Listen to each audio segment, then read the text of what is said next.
Dear student, তোমালোক আটাইকে পুনৰ এটা নতুন ভিডিঅ'লৈ ৱেলকাম জনাইছোঁ। ইয়াৰ আগৰ ভিডিঅ'টোত মই যিটো পাৰ্ট 1 আছিলে তাত কেইটামান গুৰুত্বপূৰ্ণ MCQ আগবঢ়াইছিলোঁ আগন্তুক SLC 2024ৰ প্ৰতি লক্ষ্য ৰাখি।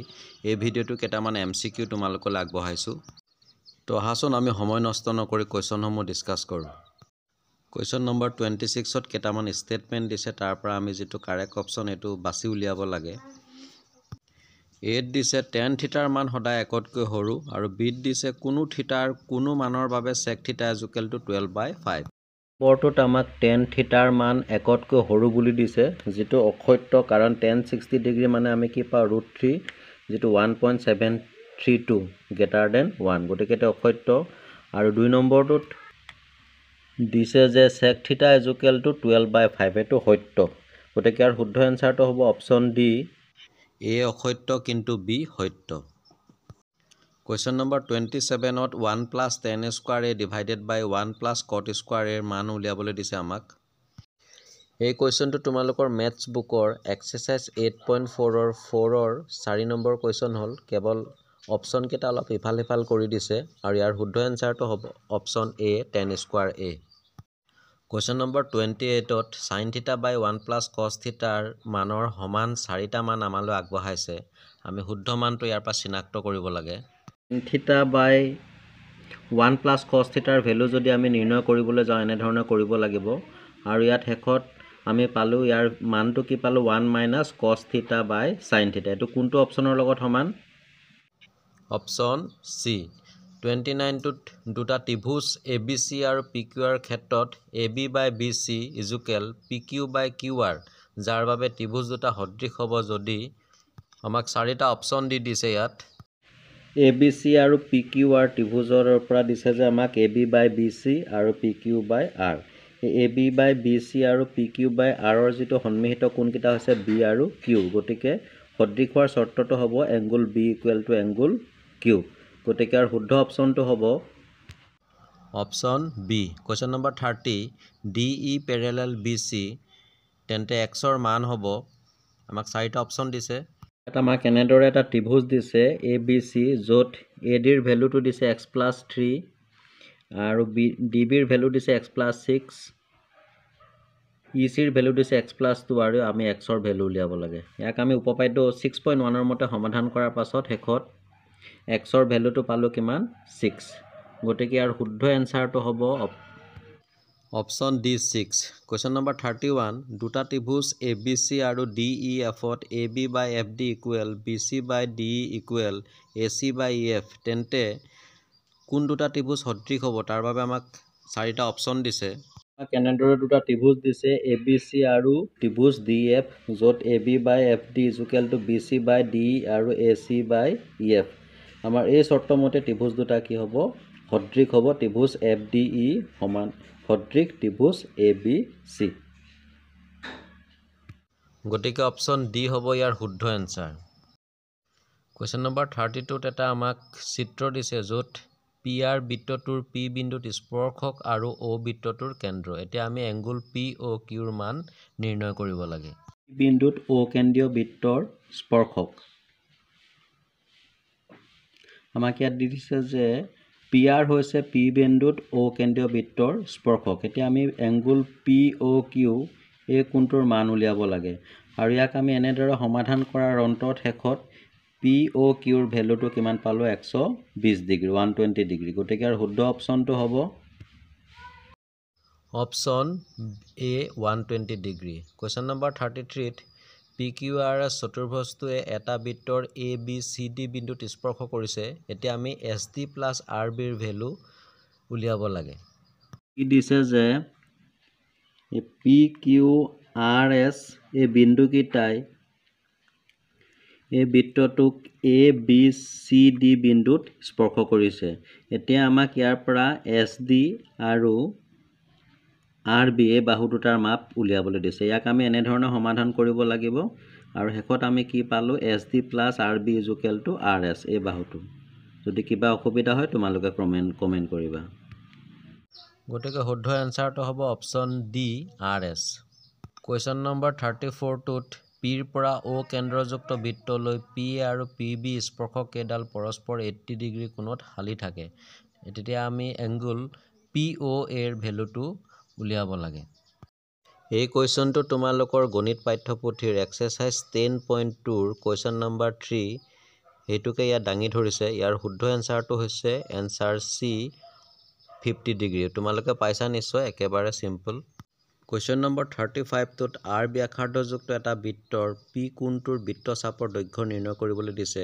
ইয়াৰ ফৰ্মুলা অনুসৰি চালে দেখা যায় যে ইয়াৰ শুদ্ধ এনসাৰটো হ'ব option B next question number 36 ত 196 সেন্টিমিটাৰ কালিযুক্ত এটা বৰ্গৰ বাহুক এটা স্পৰ্শ কৰি আঁকিব পৰা বৃত্তটোৰ কালি নিৰ্ণয় কৰিবলৈ দিছে বৰ্গটোৰ কালি দিছে 196 সেন্টিমিটাৰ স্কয়াৰ গতিকে ইয়াৰ এটা বাহুৰ দৈৰ্ঘ্য হ'ব 196 ৰ বৰ্গমূল কিমান 14 সেন্টিমিটাৰ আৰু বৃত্তটোৰ যদি ব্যাসৰ দৈৰ্ঘ্য 14 হয় তেতিয়াহলে ব্যাসাৰ্ধ r হ'ব কিমান 7 সেন্টিমিটাৰ হেকত আমি বৃত্তটোৰ কালি পাই r স্কয়াৰ ফৰ্মুলা মতে বহুৱাই দিয়াৰ পিছত কিমান পালো 154 সেন্টিমিটাৰ স্কয়াৰ গতিকে ইয়াৰ শুদ্ধ এনসাৰটো হ'ব অপচন ডি কোৱেশ্চন নম্বৰ 37 ত 44 সেন্টিমিটাৰ পৰিধিযুক্ত এটা বৃত্তৰ এটা চুকৰ কালি নিৰ্ণয় কৰিবলৈ দিছে আমাক এটো আসলতে এক্সাৰসাইজ 12.2 ৰ কোৱেশ্চন নম্বৰ 2 হয় ইয়াত বৃত্তটোৰ পৰিধি হ'ব লাগিছিল 22 সেন্টিমিটাৰ তেতিয়াহে ইয়াৰ যিকিটা অপচন দিছে তাৰ হৈতে এনসাৰটো খাপ খাব গতিকে তোমালোকে পাইছা ইয়াৰ শুদ্ধ এনসাৰটো হ'ব option C 77/8 centimetre square question number 38 টোত 15 সেন্টিমিটাৰ উচ্চতা আৰু 16 সেন্টিমিটাৰ ভূমি ব্যাসৰ এটা লম্ব বৃত্তাকাৰ শংকুৰ বক্ৰপৃষ্ঠৰ কালি নিৰ্ণয় কৰিবলৈ দিছে ইয়াত আমাক ইয়াত লম্ব বৃত্তাকাৰ শংকুৰ উচ্চতা দিছে 15 সেন্টিমিটাৰ আৰু ভূমিৰ ব্যাস দি দিছে 16 সেন্টিমিটাৰ গতিকে ব্যাসাৰ্ধ r হ'ব 8 সেন্টিমিটাৰ আৰু নতি উচ্চতা হ'ব কিমান আমাৰ 17 সেন্টিমিটাৰ আৰু হেকত আমি লম্ব বৃত্তাকাৰ শংকুটোৰ বক্ৰপৃষ্ঠৰ কালি পাই r l = আমি পাই মানে বহাই দিছো r মানে হৈছে 8 সেন্টিমিটাৰ l মানে কিমান পালো 17 গতিকে ইয়াৰ কালি হৈছে 136 সেন্টিমিটাৰ স্কয়াৰ গতিকে ইয়াৰ শুদ্ধ এনসাৰটো হ'ব অপচন এ 136 পাই সেন্টিমিটাৰ স্কয়াৰ কোৱেশ্চন নম্বৰ 39 টোত দিছে 8 সেন্টিমিটাৰ ভূমি ব্যাসাৰ্ধ আৰু 2 সেন্টিমিটাৰ উচ্চতাৰ এটা বেলন গলাই 6 সেন্টিমিটাৰ উচ্চতাৰ এটা শংকু তৈয়াৰ কৰা হ'ল এতিয়া শংকুটোৰ ভূমি ব্যাসাৰ্ধ দিছে কমে 4 সেন্টিমিটাৰ 5 সেন্টিমিটাৰ 6 সেন্টিমিটাৰ আৰু 8 সেন্টিমিটাৰ ইয়াত আমি ধৰিছো যে বেলুনৰ আয়তন v1 আৰু শংকুৰ আয়তন v2 যেটো বেলুন গলাই শংকু তৈয়াৰ কৰা হ'ল গতিকে v1 সমান v2 হ'ব দুইটাৰ আয়তনটো কি হ'ব সমান ইয়াত আমাক বেলুনৰ ব্যাসাৰ্ধ দিছে 8 আৰু উচ্চতা দিছে 2 আৰু ঠিক তেনেদৰে শংকুৰ উচ্চতা দিছে 6 ইয়াক আমি এনেদৰে সমাধান কৰিব লাগিব হেকত r স্কয়াৰ পালো 8 স্কয়াৰ গতিকে r স্কয়াৰ কেনসেল গুচি গ'ল r = কিমান 8 সেন্টিমিটাৰ অৰ্থাৎ শংকুটোৰ ভূমি ব্যাসাৰ্ধ হ'ব 8 সেন্টিমিটাৰ গতিকে ইয়াৰ শুদ্ধ এনসাৰটো হ'ব option D 8 centimetre question number 40 ত এটা ঘনকৰ মুঠ পৃষ্ঠকালি দিছে 600 মিটাৰ স্কয়াৰ যত আমি ঘনকটোৰ আয়তন নিৰ্ণয় কৰিব লাগে ইয়াত আমাক ঘনকৰ মুঠ পৃষ্ঠকালি দিছে 600 মিটাৰ স্কয়াৰ গতিকে l ৰ ভ্যালুটো আমাৰ কিমান পালো আমি 10 তে ঘনকৰ আয়তন l³ আৰু সেই ফৰ্মুলাটা বহাই দিলে আমি লাষ্টত পালো 1000 ঘনমিটাৰ m³ গতিকে ইয়াৰ শুদ্ধ এনসাৰটো হ'ব option B 1000 metre cube question number 41 ত প্ৰথম পাঁচটা মৌলিক সংখ্যাৰ মাধ্য আমাক ইয়াত দি দিছে চাৰিটা অপচনত তাৰ ভিতৰত আমি শুদ্ধটো সিলেক্ট কৰিব লাগে ইয়াৰ প্ৰথম পাঁচটা মৌলিক সংখ্যা হৈছে 2 3 5 7 আৰু 11 তাৰ পৰা আমি মাধ্য উলিয়াব লাগে মুঠতে সংখ্যা আছে পাঁচটা আৰু এই মৌলিক সংখ্যা কেইটা যোগ কৰাৰ অন্তত ইহঁতৰ টোটাল পালো 28 গতিকে ইয়াৰ মাধ্য হ'ব 5.6 গতিকে ইয়াৰ শুদ্ধ এনসাৰটো হ'ব C 5.6 কোৱেশ্চন নম্বৰ 42 ত মধ্যমা দিছে 36 আৰু বহুলক দিছে 42 ইয়াত আমি মাধ্য নিৰ্ণয় কৰি দিছে আমাক চাৰিটা অপচন দি দিছে এনেকুৱা ধৰণৰ কোৱেশ্চন তোমালোকে কৰিছা একেবাৰে সিম্পল ইয়াৰ শুদ্ধ এনসাৰটো হ'ব অপচন B53 কোৱেশ্চন নম্বৰ 43 ত এটা পাখাগতি এবাৰ মাৰি পঠিওৱা হৈছে তিনিৰ গণিতক উলিয়াৰ সম্ভাৱিতা হ'ব আমি ভালদৰে চালে দেখা পাম যে ইয়াৰ শুদ্ধ এনসাৰটো হ'ব B 1/3 কোৱেশ্চন নম্বৰ 44 আৰু 45 ৰ বাবে এটা নিৰ্দেশনা দিছে যে ইয়াত এটা উক্তি দিয়া হ'ব আৰু তাৰ সপক্ষে ৰিজন অৰ্থাৎ যুক্তি দিয়া হ'ব আমি শুদ্ধ বিকল্পটো বাছি উলিয়াব লাগে প্ৰথম চৰ্তটো দিছে যে দুটা সংখ্যাৰ গসাগু 16 আৰু সংখ্যা দুটাৰ পূৰণফল 3072 তেন্তে সিহঁতৰ লসাগু হ'ব 192 তো তাৰ যুক্তিটো দিছে এনেধৰণে যে যদি a আৰু b দুটা ধনাত্মক অখণ্ড সংখ্যা হয় তেন্তে HCF into LCM is equal to a into b এটো শুদ্ধ গতিকে আৰু শুদ্ধ এনসাৰটো হ'ব অপচন A কোৱেশ্চন নম্বৰ 45 ত এটা নিশ্চিত ঘটনাৰ সম্ভাৱ্যতা দিছে 1 আৰু ইয়াৰ সপক্ষে যুক্তি দিছে যে যিকোনো ঘটনাৰ ইৰ বাবে 0 less than is equal to p less than is equal to 1 ইয়াৰ শুদ্ধ এনসাৰটো হ'ব অপচন B তো ডিয়াৰ ষ্টুডেণ্ট MCQ খিনি ইমানতে শেষ হৈছে 45 টা MCQ তোমালোকলৈ আগবঢ়ালো নিশ্চয় তোমালোকৰ SLC 2024 বাবে ইউজফুল হ'ব ইয়াৰ পাছৰ কোৱেশ্চনখিনি তোমালোকলৈ আগবঢ়াইছো যদি কোনোটোত প্ৰবলেম লাগে তেতিয়া হলে বা পাজুল লাগে তো সলিউশন কৰোতে মোলৈ মেছেজ কৰিবা কমেন্ট কৰিবা মই তাৰ সলিউশন কৰি দিম কোৱেশ্চনখিনি কেৱল তোমালোকলৈ আগবঢ়াইছো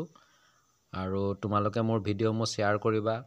কমেন্ট কৰিবা লগতে যদি মোৰ চেনেলটো এতিয়াও সাবস্ক্ৰাইব কৰা নাই তেতিয়া হলে সাবস্ক্ৰাইব কৰিবলৈ নাপাহৰিবা এনে ধৰণৰ বহুতখিনি ভিডিঅ' তোমালোকৰ পৰীক্ষাৰ আগে মই আগবঢ়াম